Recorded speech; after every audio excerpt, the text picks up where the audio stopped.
नमस्कार। दोपहर के 3 बज चुके हैं। वक्त हो चुका है उत्तर मध्य प्रदेश का और इसको लेकर हाजिर हूं मैं राजेश।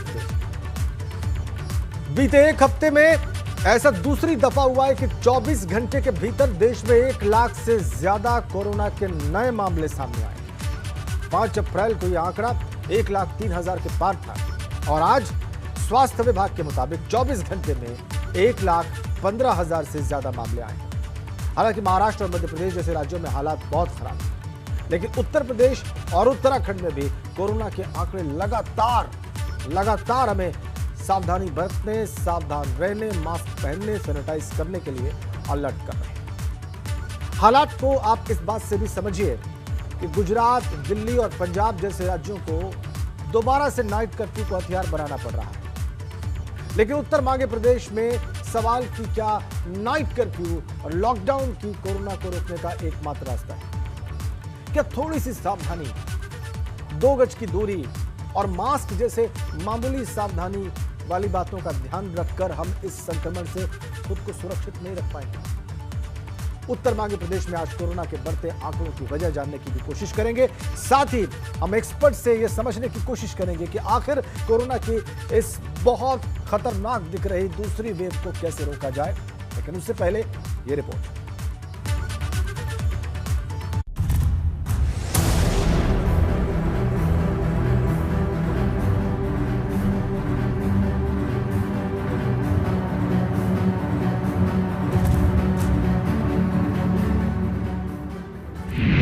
5 अप्रैल को 1,03,000 से अधिक केस और अब 24 घंटे में 1,15,000 से अधिक केस और 630 मौतें।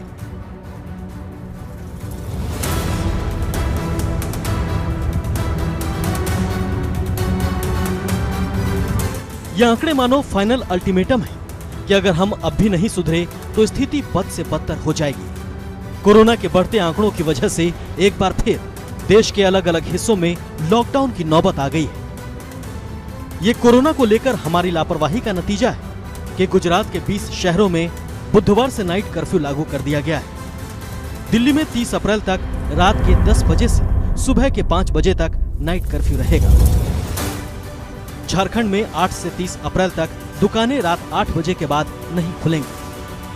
गुजरात में कोर्ट ने राज्य सरकार को वीकेंड कर्फ्यू पर फैसला लेने के निर्देश दिए हैं। महाराष्ट्र और मध्य प्रदेश में बेकाबू कोरोना की हालत से कई शहरों में लॉकडाउन।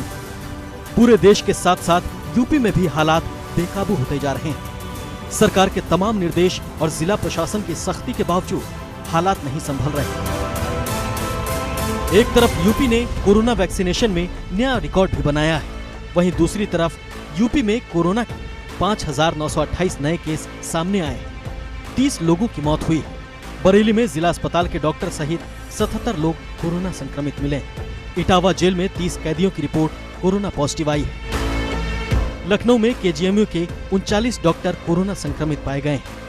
ऐसे में अब बेहद जरूरी है कि कोरोना की दूसरी लहर का सामना पूरी सावधानी के साथ किया जाए, नहीं तो हालात बद से बदतर हो जाएंगे।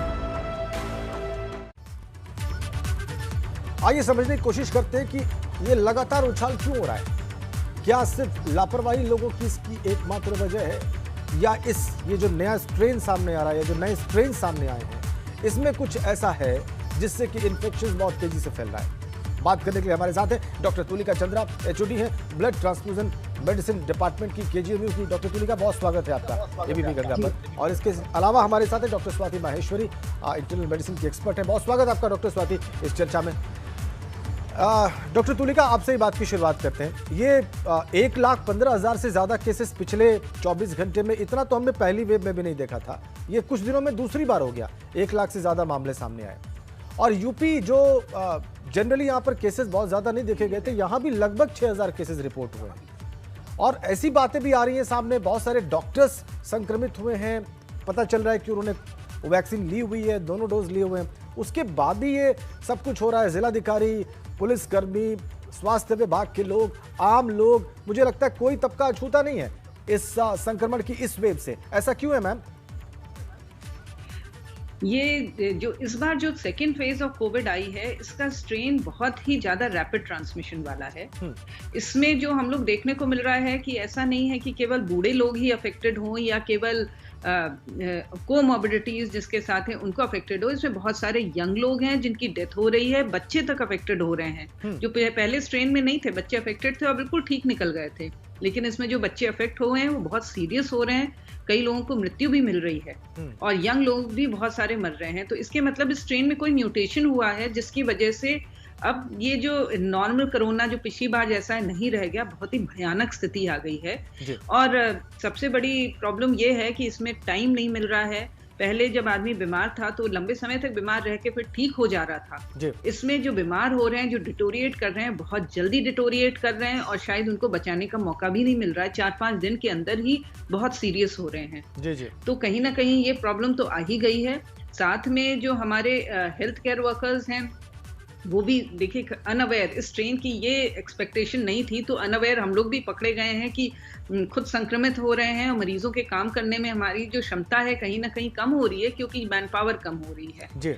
और दूसरी तरफ लोगों की लापरवाही तो साफ है, जिसका कारण ये है होली जैसा त्योहार किया, बहुत सारे त्योहार गए, मेरे ख्याल से सरकारें कहती रही कि मास्क लगाइए, सोशल डिस्टेंसिंग करिए, हमें लॉकडाउन पे मजबूर ना करिए, लेकिन लोग मेरे ख्याल से मानने को तैयार नहीं है। वो कह रहे हैं कि कोरोना हो जाए तो क्या होता है, शायद उनको पुराना कोरोना समझ में आ रहा है जिसमें 95% लोग बिल्कुल ही ऐसे निकल गए थे कि जिनको उनको दिक्कत नहीं हुई थी, ठीक ठाक निकल गए थे, केवल बुजुर्ग लोगों की डेथ हुई थी जो हुई थी। लेकिन ये जो सिनारियो ये बिल्कुल डिफरेंट है। तो अगर डरेंगे नहीं, अभी भी वो लापरवाही का खामियाजा आज की तारीख में बहुत सारे लोग अपनी जान दे चुके हैं। लेकिन आगे सिचुएशन बुरी ना हो इसलिए लापरवाही रोकनी पड़ेगी, अपने को बचाना पड़ेगा, अपने परिवार को बचाना पड़ेगा। लापरवाही रोकनी पड़ेगी। डॉक्टर स्वाति, लापरवाही कैसे रुकेगी? लगातार हम लगभग 1 साल से देख रहे हैं कि हमने जागरूकता अभियान चलाया, सरकार ने, मीडिया ने, आप लोगों ने, सभी लोगों ने मिलकर अपील की, अभी भी पिछले कुछ दिनों से लगातार कर रहे हैं काम। उसके बाद भी लोग उस तरह से जागरूक दिखाई नहीं दे रहे हैं जैसा उन्हें होना चाहिए, वैसी सावधानी नहीं बरत रहे हैं जैसे कि पहले वेव में वो बरत रहे थे। इसकी वजह आप क्या देखती हैं? देखिए राजेंद्र जी, मैं डॉक्टर साहब की बात से बिल्कुल इत्तेफाक रखती हूँ, क्योंकि अब ये बहुत सारी बातें जो अब आप टीवी पे सुन रहे हैं ये डॉक्टर्स के अपने अनुभव भी हैं जो वो आपसे शेयर करते हैं। अब साफ तौर से हम देख रहे हैं कि यंग में बहुत कोरोना हो रहा है, बच्चों में बहुत कोरोना हो रहा है। तो जिस कोरोना से आपका डर खत्म हो गया था पिछले साल, जो कोरोना था भारत में जिससे आपका डर बिल्कुल खत्म हो गया था, आप घूमने फिरने लगे थे, निकलने बढ़ने लगे थे, सावधान हो जाइए, ये वो कोरोना है ही नहीं। ये कोरोना चेंज हो चुका है, ये स्ट्रेन्स हैं अब कोरोना के, ये म्यूटेट कर चुका है, इसकी संरचना बदल चुकी है। तो आपके मन में जो ये धारणाएं थी कि अब अगर कोरोना होगा तो हल्का फुल्का होगा, ठीक हो जाएगा, या कोरोना से तो हम निपट लेंगे, ये जो धारणाएं हैं ये अब बदलने का वक्त आ चुका है। और बदल लेना, जितनी जल्दी हम बदल लेंगे उतना अच्छा होगा।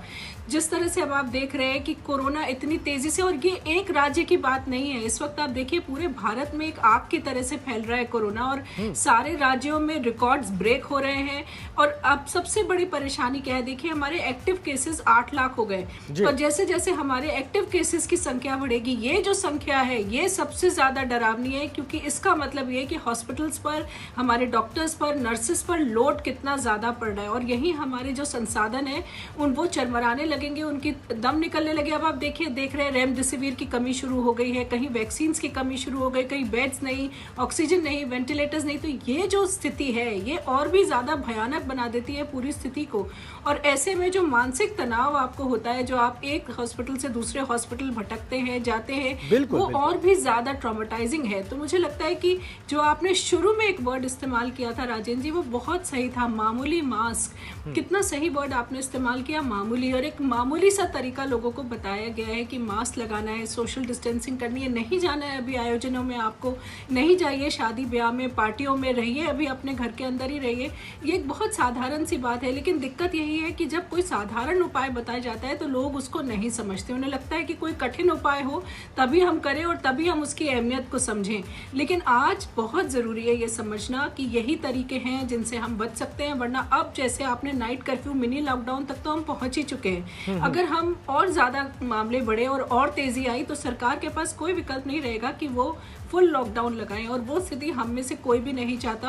और ख़ास तौर से हम जानते हैं कि बहुत सारा तबका ऐसा है जिसके लिए ये बहुत बड़ी परेशानी है, क्योंकि उन्हें रोज़ आजीविका कमानी है, अपना घर चलाना है। और अब आप देखिए जहाँ जहाँ मिनी लॉकडाउन की स्थिति बन रही है वहाँ से ऑलरेडी पलायन शुरू हो चुका है। तो ये पलायन जितना होगा उतना और संक्रमण एक जगह से दूसरी जगह पहुँचेगा। तो ये धीरे धीरे जो है एक टिकिंग बॉम्ब की तरह से है जो एक जगह से दूसरी जगह जा रहा है। तो हमें ही रोकना होगा इसको, और हम जहाँ भी हैं वहीं रुकें, और जहाँ भी हैं वहाँ मास्क पहने, सोशल डिस्टेंसिंग करें, और ये सोचें कि कौन सी एक्टिविटीज़ हमारी ऐसी है जिन्हें हम नहीं करें तो हमारा काम चल सकता है। तो वो हम अपनी कट डाउन करें जो हमारे लिए बिल्कुल ज़रूरी है। जैसे पिछले साल बात थी कि जो बिल्कुल ज़रूरी एक्टिविटीज़ हैं वही करिए और वही उन्हीं के लिए बाहर निकलिए, वरना अभी खुद से अपने ऊपर एक लॉकडाउन लगाना अब बहुत ज़रूरी है।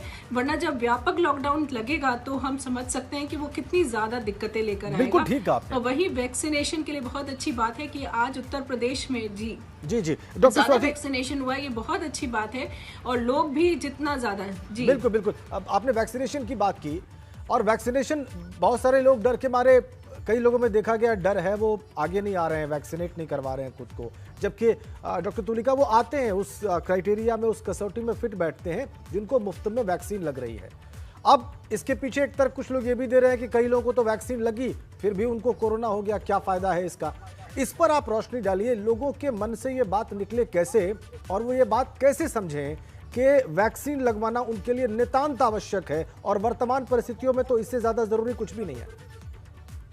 पहले समझिए, कोरोना से बचने का एक तरीका तो एक मास्क पहनना है, लेकिन दूसरा जो हम लोग ने इजाद कर दिया है वो वैक्सीन है। मैं मानती हूँ कि वैक्सीन के बाद भी बहुत सारे लोग कोरोना पॉजिटिव आए, लेकिन आशा कर रहे हैं कि जो वैक्सीन के बाद आएंगे शायद वो इतने सीरियस नहीं होंगे कि उनको अपनी जान से हाथ धोना पड़े। और जब आपके पास कुछ नहीं है तो जो है वही लीजिए, क्योंकि आज की तारीख में कोरोना तो सामने आया हुआ है और आपके पास कोई हथियार नहीं है उसके अगेंस्ट, तो वैक्सीन ही एकमात्र हथियार है।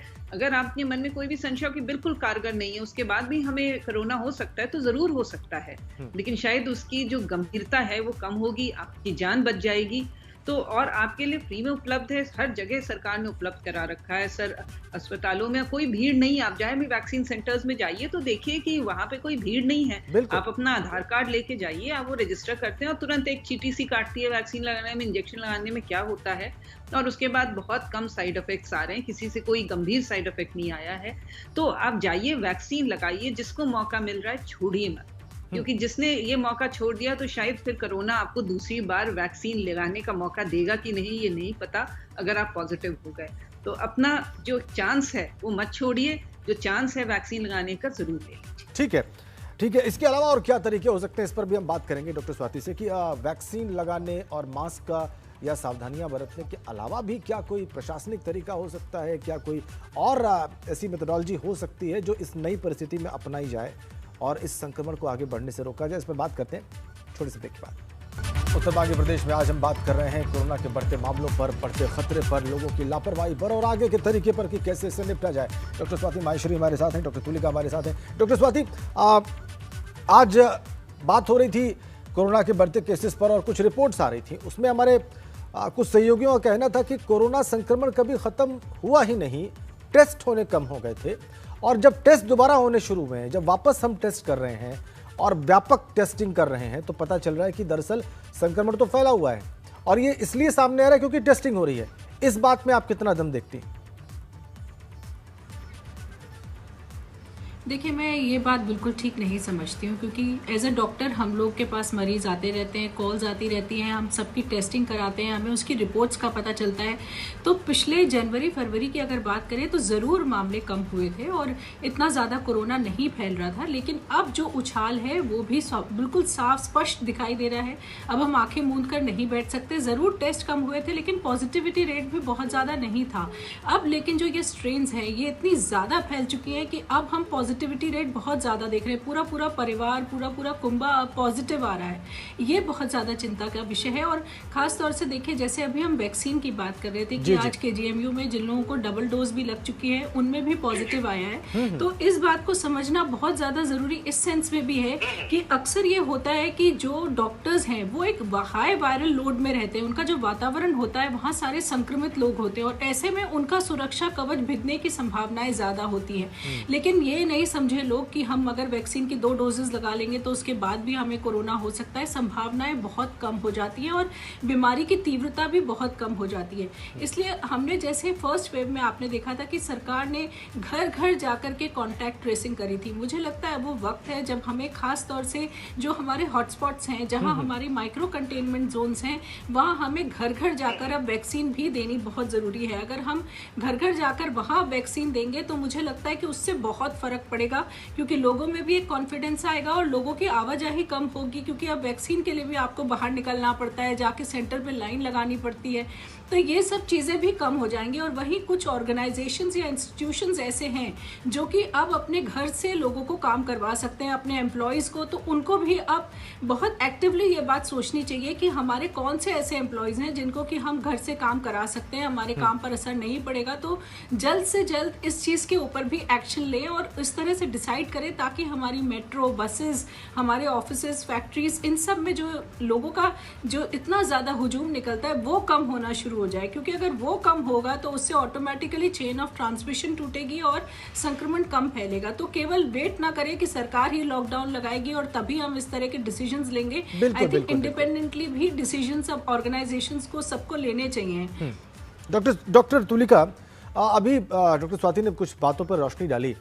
एक बात जो चर्चा में लानी बहुत ज़रूरी है, अगर इस तरह से केसेस बढ़े, बहुत सारे कोविड हॉस्पिटल्स जो थे बीच में, सरकार ने फिर आदेश के बाद उनको समाप्त कर दिया, वो नॉर्मल हॉस्पिटल्स की तरह से एक्ट कर रहे हैं, लेकिन केसेस तो फिर बढ़ रहे हैं। आप भी कह रही थी कि इससे वर्कलोड बढ़ रहा है, लोग कम हो गए, डॉक्टर्स संक्रमित हो रहे हैं। ऐसे हालात में विकल्प क्या बचता है, क्या करना चाहिए आगे? देखिए, ऐसे हालात में जो हमें समझ में आता है कि फिजिकल कांटेक्ट फिर कम करना पड़ेगा, जैसे हम लोग ने पहले लॉकडाउन में किया था कि केवल digital communication between the doctor and the patient, क्योंकि डॉक्टर को भी बचाना बहुत ज़रूरी है और मरीज को भी बचाना बहुत ज़रूरी है।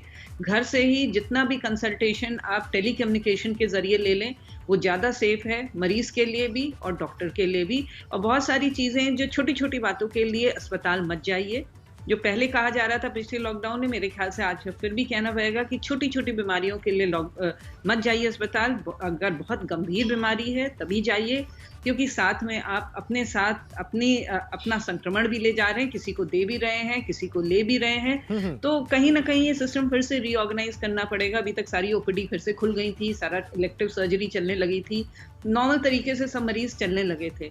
तो फिर से रोका जाना है तो लोगों को समझना पड़ेगा कि ये मजबूरी है, ये किसी की इच्छा नहीं है, ये मजबूरी है उनकी सेफ्टी के लिए और डॉक्टर की सेफ्टी के लिए कि वो भी बने रहें और आप भी ठीक। और घर घर जाके वैक्सीन लगाने का जो आइडिया अभी सामने आया डॉक्टर स्वाति की ओर से, बहुत सारे और भी एक्सपर्ट्स कह रहे हैं, इसमें आप किसकी कितनी फिजिबिलिटी देख रही हैं निकट भविष्य में डॉक्टर तुलिका? घर घर जाके वैक्सीन लगाने में प्रॉब्लम ये आती है कि कोल्ड चेन मेंटेनेंस बहुत मुश्किल होती है। हिंदुस्तान जैसी कंट्री में जहाँ पे इतने रिसोर्सेज नहीं हैं, वहाँ पे आप इतना बाइफिकेशन कर देंगे रिसोर्सेज में, तो बहुत बार ये होता है कि कोल्ड चेन मेंटेन ना होने के करने से वैक्सीन की एफिकेसी ठीक नहीं रहती है। इसलिए ये ज़रूरी है कि आप एरिया वाइज आप कैंप लगा लीजिए, जैसे लोकल वाइज किसी एरियाज में कैंप लगा लीजिए जहाँ पे एक बिल्कुल ही एफिशिएंट स्ट्रक्चर हो जो वैक्सीन स्टोरेज का भी हो, वैक्सीन लगाने का, इंस्टेड कि घर घर जाके करने में शायद वो इतना फीजिबल। जैसे पोलियो वैक्सीन है, आपके आसपास के जो कम्युनिटी सेंटर्स हैं वहाँ पे अक्सर पोलियो वैक्सीन लगती है, बूथ्स बनते हैं, उस तरह का सिस्टम करें तो वो ज़्यादा ठीक रहेगा, जिससे कि सब लोग को वैक्सीन की अवेलेबिलिटी भी मिल जाएगी, बहुत दूर ट्रैवल भी नहीं करना पड़ेगा, आपके आसपास के एरिया में आप वैक्सीन से लगा के शायद इस कोरोना से बचें। और क्या जो ये उम्र का जो सेगमेंटाइज किया गया था कि 45 वर्ष से ऊपर, 60 वर्ष से ऊपर, क्या इसको भी अब तत्काल समाप्त करने की आवश्यकता है? मेरे ख्याल से तत्काल समाप्त करने की ज़रूरत हो गई है, क्योंकि आज की तारीख में बहुत सारे लोग इच्छुक हैं जो वैक्सीन लगाना चाहते हैं लेकिन लगवा नहीं पा रहे। वो समझ गए हैं वैक्सीन की इम्पोर्टेंस, और क्यों उनका वेट करें कि जो उनका नंबर आएगा, क्योंकि कोरोना जैसे हमने आपको बताया किसी एज ग्रुप को नहीं छोड़ रहा है कि अब केवल ही 45 के ऊपर ही करेंगे या 30 वाले को नहीं छुएंगे, ऐसा कुछ नहीं है। तो जिसको जहाँ पे वैक्सीन लगवा सके जो इच्छुक है, और इससे नंबर्स भी बढ़ेगा और शायद कम्युनिटी में थोड़ी इम्यूनिटी लेवल भी आ जाएगी, जिससे हम कोरोना को रोकने में सक्षम हो सकते हैं। आप दोनों का बहुत धन्यवाद डॉक्टर तुलिका और डॉक्टर स्वाति इस चर्चा का हिस्सा बनने के लिए और बहुत ही महत्वपूर्ण बातें हमारे दर्शकों के सामने रखने के लिए, जो बहुत जरूरी है इस वक्त उनके लिए, उनकी सुरक्षा के लिए, संक्रमण को रोकने के लिए। तो मास्क लगाएं, सावधानी बरतें, जितनी जल्दी संभव हो अपने आप टीकाकरण के लिए जाएं, टीका लगवा लें, और जो कुछ संभव जितनी फिजिकल डिस्टेंस आप रख सकते हैं किसी भी बातचीत में या किसी भी ट्रांजैक्शन में या किसी काम में, वो रखने की कोशिश करें। बहुत बहुत धन्यवाद।